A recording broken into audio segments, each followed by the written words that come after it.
Hello friends, Kashyap library point channel में आपका स्वागत है।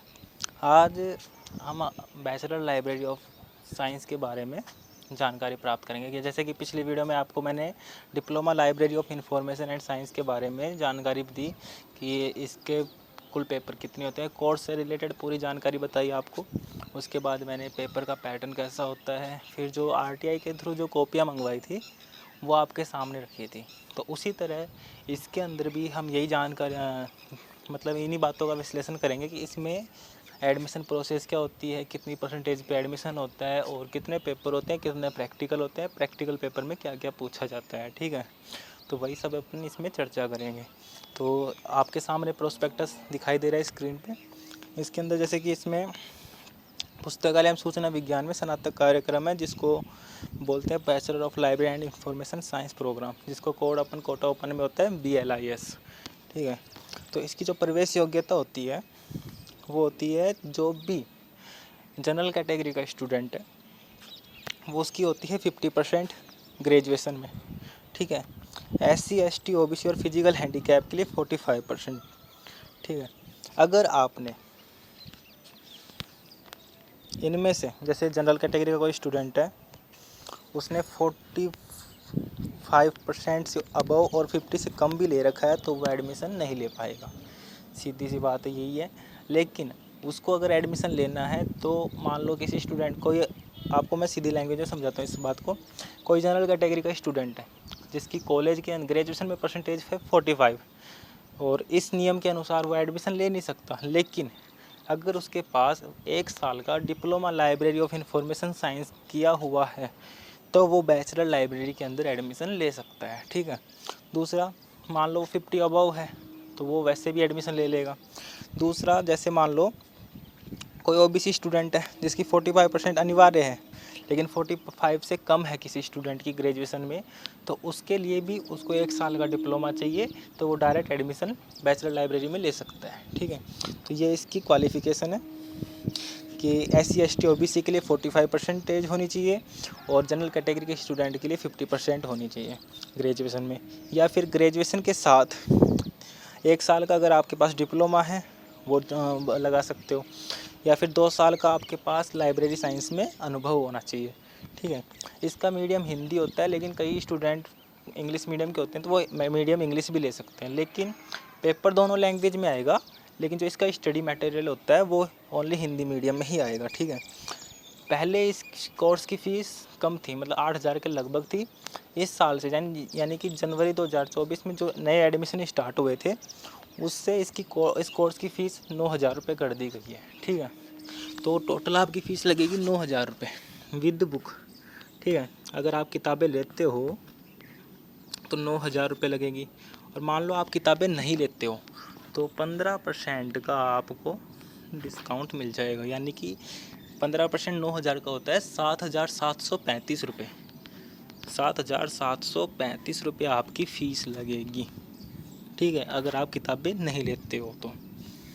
दूसरा, अब इसके अंदर टोटल पेपर कितने होते हैं इस बारे में अपन जानकारी देंगे। इसके अंदर टोटल 8 पेपर होते हैं BLIS 01 से 08 तक। ठीक है, अब ये यहाँ पे देख लीजिए, ये जो क्रेडिट वगैरह है ये यूनिवर्सिटी के काम का है, इसमें अपना कोई रोल नहीं है।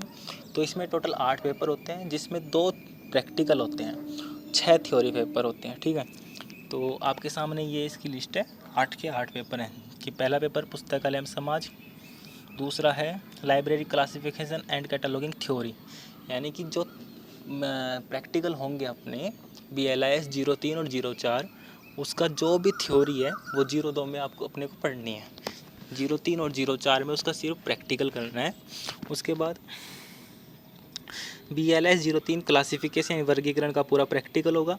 इसके अंदर एक ख़ास है, जैसा कि मैंने आपको डिप्लोमा में बताया था कि उसके अंदर CC और DDC आती है।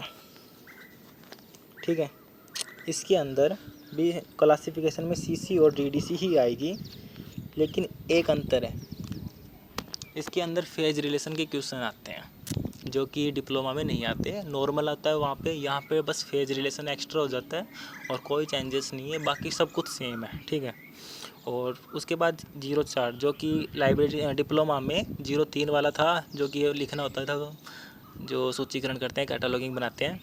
तो वहाँ पे कैटालॉगिंग में CCC यानी कि CCC था, ठीक है, जो एक ही सिस्टम में चलते थे। 7 क्वेश्चन में से 5 क्वेश्चन करने होते थे। यहाँ पे क्या होगा, CCC के साथ AACR2 ये और जुड़ जाएगा। और इसमें जो पर्सन का पैटर्न होता है यहाँ पे वही सेम है। टोटल 5 पर्सन आएंगे, ठीक है। 2 पर्सन तो आएंगे CCC के और 2 पर्सन आएंगे AACR2 के। और जो लास्ट का एक क्वेश्चन आएगा उसको आप इन दोनों पद्धति में से किसी भी एक पद्धति में कर सकते हो। तो जो आपको सरल इजी लगे उसमें से आप कर सकते हो, ठीक है। और उसके बाद बाकी की जो पेपर बचते हैं, 05 पुस्तकालय प्रबंध यानी लाइब्रेरी मैनेजमेंट, 06 इंफॉर्मेशन सोर्स सूचना स्रोत, 07 reference and information service, 08 computer basic and applications, ठीक है। तो आपको एक बात और बता देता हूँ, यहाँ पे सभी पेपर 70 नंबर्स के होते हैं। जैसे डिप्लोमा में सभी पेपर 6 के 6 पेपर जो प्रैक्टिकल सही थे 100 नंबर के होते थे, यहाँ पे सभी पेपर 70 नंबर के होते हैं, क्योंकि इसमें असाइनमेंट है। डिप्लोमा में असाइनमेंट नहीं होता था, यहाँ पे असाइनमेंट होता है। तो टोटल मार्क्स 800 हो जाएंगे, हर पेपर 70 नंबर का होगा, 30 नंबर का असाइनमेंट होगा। तो इस हिसाब से आपको थ्योरी के अंदर पास होने के लिए 25 नंबर चाहिए, ठीक है। 25 या 25 प्लस ले आओ, आराम से पास हो जाओगे। और असाइनमेंट में 24 प्लस नंबर आराम से आ जाते हैं, यानी कि परसेंटेज आपकी 50 प्लस आराम से बन जाएगी। नॉर्मली पढ़ने वाले स्टूडेंट की 50 प्लस परसेंटेज आराम से बन सकती है। दूसरा, इसके अंदर जो BLS 1, 2, 5, 6, 7 इसके लिए परामर्श कैंप होते हैं, जिनको अटेंड करना कोई कंपलसरी नहीं है। और BLS 03 और 04 जो प्रैक्टिकल कैंप होते हैं, 03 और 04, ठीक है, इनके लिए अलग अलग रीजनल सेंटर में अलग अलग दिनों के हिसाब से प्रैक्टिकल कैंप आयोजित होते हैं। जैसे जोधपुर में और बीकानेर में 20 दिन का प्रैक्टिकल कैंप होता है बैचलर लाइब्रेरी का।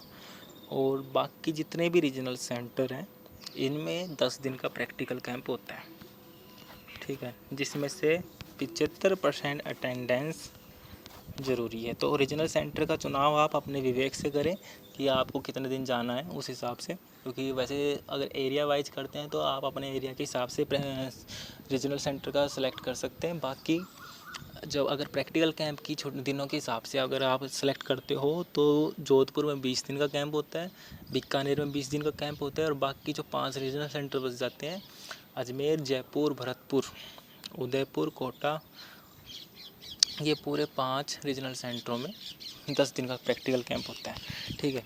प्रैक्टिकल कैंप होने के बाद एग्ज़ाम डेट अलग से आती है, ये ध्यान रखना कि कई स्टूडेंट्स ये रहते हैं कि प्रैक्टिकल कैंप में ही प्रैक्टिकल एग्ज़ाम करवाए जाते हैं। ये बिल्कुल भी नहीं है, प्रैक्टिकल एग्ज़ाम आपके बाद में होते हैं। एग्ज़ाम पैटर्न मैंने अभी बताया आपको कि इसमें 30 नंबर का असाइनमेंट होगा, ठीक है, जो कि ऑनलाइन या ऑफलाइन जो भी है वो अपने मतलब विश्वविद्यालय में जमा होता है, क्योंकि जो रीजनल सेंटर जिनका कोटा है उनका यूनिवर्सिटी में ही जमा होता है। और जिनका अदर रीजनल सेंटर है वो अपने लोकल रीजनल सेंटर में जमा करवाते हैं, बीकानेर और जोधपुर को छोड़कर, क्योंकि उनके असाइनमेंट अपने स्टडी सेंटर पे जमा होते हैं, ठीक। उसके बाद असाइनमेंट हो गया 30 नंबर का। उसके बाद होता है 1 वर्ष के बाद आपकी जो पेपर होंगे वो 70 नंबर का होगा, जिसमें से 25 नंबर लाने ज़रूरी होते हैं, यानी कि 36%। तो 70 का 25% होता है, 25 पॉइंट कुछ होते हैं, तो 25 नंबर लाते हैं तो पास हो जाते हैं, ठीक है। 3 घंटे की लिखित परीक्षा होगी प्रत्येक पेपर की, जिसमें 6 पेपर थ्योरी के हो जाएंगे, 2 प्रैक्टिकल बचेंगे, उनका बाद में करवाते हैं वो।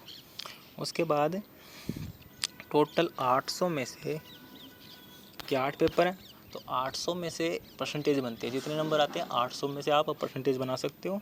और 1 साल का कोर्स होता है ये, उसमें आप अपनी श्रेणी फिर निकाल सकते हो परसेंटेज के अकॉर्डिंग। फिर जब दीक्षांत समारोह होता है तो गोल्ड मेडल की लिस्ट आती है यूनिवर्सिटी की तरफ से, तो जिसकी हाईएस्ट परसेंटेज होगी, क्योंकि अभी तक के रिकॉर्ड के हिसाब से देखा गया है कि 76 और 80 के अबव में जो होते हैं उनको गोल्ड मेडल मिल जाते हैं।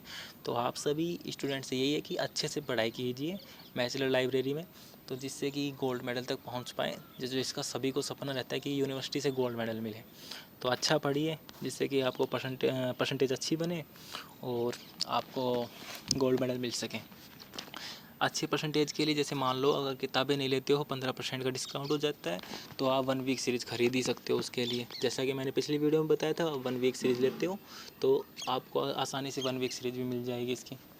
और 1 वीक सीरीज लेने के लिए जो ऊपर नंबर चल रहे हैं उस पर कांटेक्ट कर सकते हो। अगले जो फ़िलहाल एडमिशन अब इनके स्टार्ट होंगे, जुलाई 2024 में एडमिशन स्टार्ट होने वाले हैं। तो आप जिन को स्टूडेंट्स को एडमिशन लेना है वो अपना रजिस्ट्रेशन करवा लेना एडमिशन फ़ीस भर करके, जिससे कि आपका एडमिशन सुनिश्चित हो सके और टाइम से स्कॉलर नंबर भी मिल सके आपको। क्योंकि जितना जल्दी आप एडमिशन कराओगे तो रीजनल सेंटर पे एप्लीकेशंस की संख्या कम होने के कारण आपको स्कॉलर नंबर जल्दी अलॉट हो जाएगा। और ज़्यादा लेट करते हो एडमिशन के लिए तो एप्लीकेशन ज़्यादा हो जाती हैं, तो इस वजह से आपको जो स्कॉलर नंबर अलॉट होने में टाइम ज़्यादा लगता है। तो जैसे लड़कियों के बारे में मैं बताऊँगा कि वो जल्दी फॉर्म भरें, क्योंकि स्कॉलर नंबर जल्दी मिलने के कारण उनको जो दूरस्थ शिक्षा का फॉर्म भरना होता है वो जल्दी से भर जाएगा। और वो लेट भरते हैं तो फिर वो उनका फॉर्म रह जाता है, तो इस वजह से वो डेट निकल जाती है दूरस्थ शिक्षा अपना छात्रवृत्ति वाला फॉर्म, तो वो उनको नहीं भर पाते। जैसे अभी 31 मार्च लास्ट थी पिछले सेशन की, तो स्टूडेंट्स के कईयों के फ़ोन आ रहे हैं कि एप्लीकेशन चल रहे हैं कि नहीं चल रहे, स्कॉलरशिप वाले फॉर्म जो कि बंद हो चुके हैं।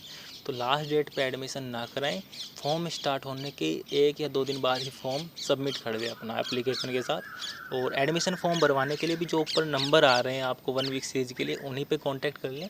आपको संतोषजनक तरीके से पूरे फॉर्म का कार्य किया जाएगा आपका, और सही तरीके से फॉर्म भर के आपके पास भेज दिया जाएगा और आपका एडमिशन पूरा कन्फर्म होगा।